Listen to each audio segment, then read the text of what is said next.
కూటమిలో ప్రస్తుతం జరుగుతున్నటువంటి పరిణామాలు ఒక్కసారి మనం గమనించినట్లయితే త్వరలోనే ఏపీకి ముఖ్యమంత్రి మారబోతున్నారా అనేటువంటి సందేహాలు అయితే వస్తున్నాయి.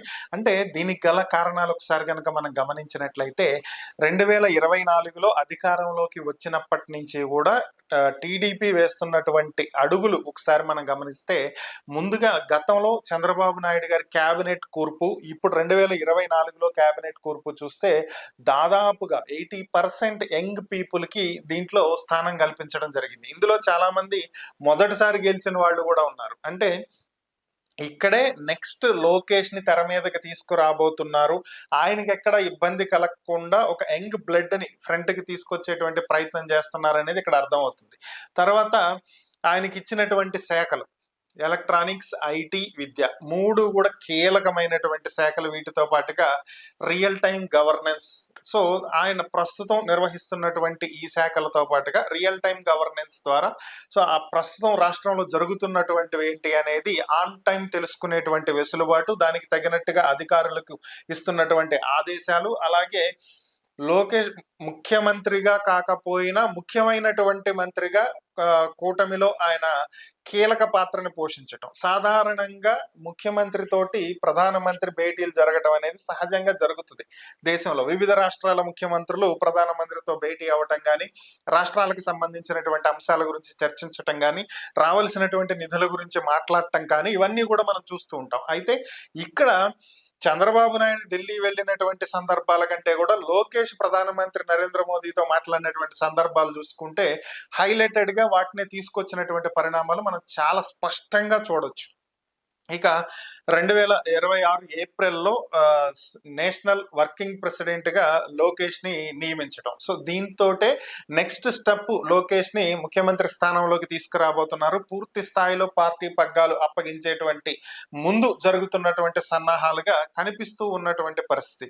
దీంతో పాటుగా కూటమి నేతల్లో ఎక్కడ అసంతృప్తి కలగకుండా ఉండటం కోసం ఒక్కొక్క పార్లమెంట్ నియోజకవర్గానికి సంబంధించినటువంటి అన్ని పార్టీలకు చెందినటువంటి కూటమి ఎమ్మెల్యేలతోటి, వారి కుటుంబ సభ్యులతోటి నారా లోకేష్ ప్రత్యేకంగా విందులు, సమావేశాలు ఏర్పాటు చేసుకోవటం, ఇంటికి పిలిపించి మరి ఒక పార్లమెంట్ సెగ్మెంట్ లో ఉన్నటువంటి అన్ని పార్టీల ఎమ్మెల్యేలు లైక్ బీజేపీ, జనసేన, టీడీపీకి చెందినటువంటి ఎమ్మెల్యేలు, వారి కుటుంబాలు, అలాగే స్థానిక నేతలు, వీళ్ళందరితోటి ఆయన సమావేశాలు, వాళ్ళతో కలిసి భోజనాలు చేయటాలు, వాళ్ళకి గిఫ్ట్లు ఇవ్వటాలు, చేనేత వస్త్రాలను బహుకరించటాలు, ఇలా రకరకాలైనటువంటివి మనం చూసాం. అంటే అన్ని పార్టీలు, అంటే కూటమిలో ఉన్నటువంటి మిగిలినటువంటి పార్టీల నుంచి వ్యతిరేకత రాకుండా ముందు నుంచే ప్లాన్ రెడీ చేసుకోవటం ఇది.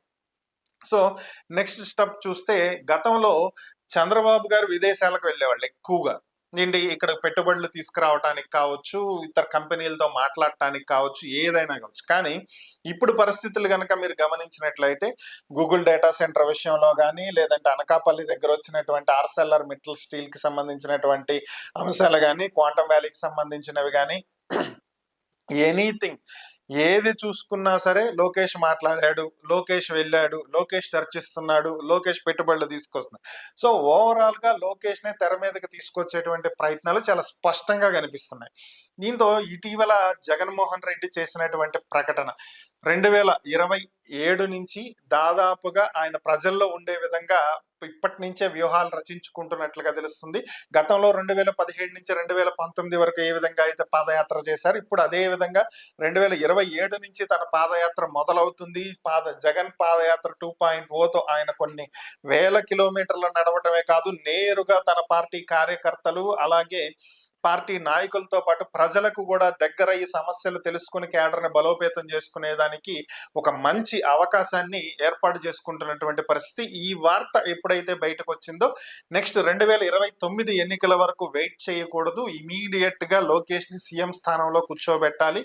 సో దానికి సరైనటువంటి ముహూర్తం 2027 సంక్రాంతి తర్వాత ఎప్పుడైతే జగన్ పాదయాత్ర మొదలవుతుందో ఈ లోపు లొకేషన్ తీసుకొచ్చా సీఎం సీట్ లో కూర్చోబెట్టాలి అనేది టీడీపీ భావిస్తున్నట్లుగా తెలుస్తుంది. దీనికి సంబంధించి గతంలో ఇతర పార్టీల్లో జరిగినటువంటి అనుభవాల నుంచి నేర్చుకున్నటువంటి పాఠాలతోటి టీడీపీ వ్యూహాలు రచిస్తున్నట్లుగా తెలుస్తుంది. 2004 నుంచి 2014 వరకు దాదాపు 10 సంవత్సరాల పాటు అధికారంలో ఉన్నప్పటికీ కూడా రాహుల్ గాంధీని పీఎం సీట్లో కూర్చోబెట్టలేకపోయింది కాంగ్రెస్ పార్టీ. దాని ఫలితం ఈ రోజుకి అనుభవిస్తుంది. వచ్చే 10 ఏళ్లలో కూడా కాంగ్రెస్ అధికారంలోకి వస్తుందన్న నమ్మకం లేదు. వస్తే రాహుల్ గాంధీ పీఎం సీట్లో కూర్చుంటాడనేటువంటి అవకాశాలు కనిపించట్లేదు. సేమ్ తప్పే బీఆర్ఎస్ పార్టీ కూడా చేసింది. సేమ్ అదే విధంగా 9 ఏళ్లు అధికారంలో ఉన్నప్పటికీ కూడా కేటీఆర్ ని సీఎం స్థానంలో కూర్చోబెట్టకుండా కేసీఆర్ నడిపినటువంటి పరిస్థితుల్లో ఇప్పుడు ప్రతిపక్షంలోకి పడిపోయినటువంటి పరిస్థితి. వచ్చే 5 ఏళ్లలో కూడా మరలా బీఆర్ఎస్ అధికారంలోకి వస్తుందా? వస్తే కేసీఆర్ నే ప్రజలు ఆ, ఆహ్వానించేటువంటి పరిస్థితి కనిపిస్తుంది, ఆమోదించేటువంటి పరిస్థితి కనిపిస్తుంది, కానీ కేటీఆర్ ని యాక్సెప్ట్ చేసేటువంటి పరిస్థితి కనిపించట్లేదు. మరొక పక్కన కవిత వాళ్లకు అడ్డంగా కూర్చున్నటువంటి పరిస్థితి, పక్కల బల్యంలో తయారైనటువంటి పరిస్థితి. మరి ఈ అనుభవాల నుంచి నేర్చుకున్నటువంటి పాఠాలతోటే అధికారం ఉన్నప్పుడే లోకేష్ ని సీఎం స్థానంలో కూర్చోబెడితే తర్వాత సంగతి తర్వాత చూసుకోవచ్చు అనే విధంగా టీడీపీ వ్యూహాలు రచిస్తుంది అనేదే ప్రస్తుతం ఉన్నటువంటి చర్చలు అయితే నడుస్తున్నాయి. దీని మీద మీ అభిప్రాయం ఏంటో కామెంట్ రూపంలో తెలియజేయండి.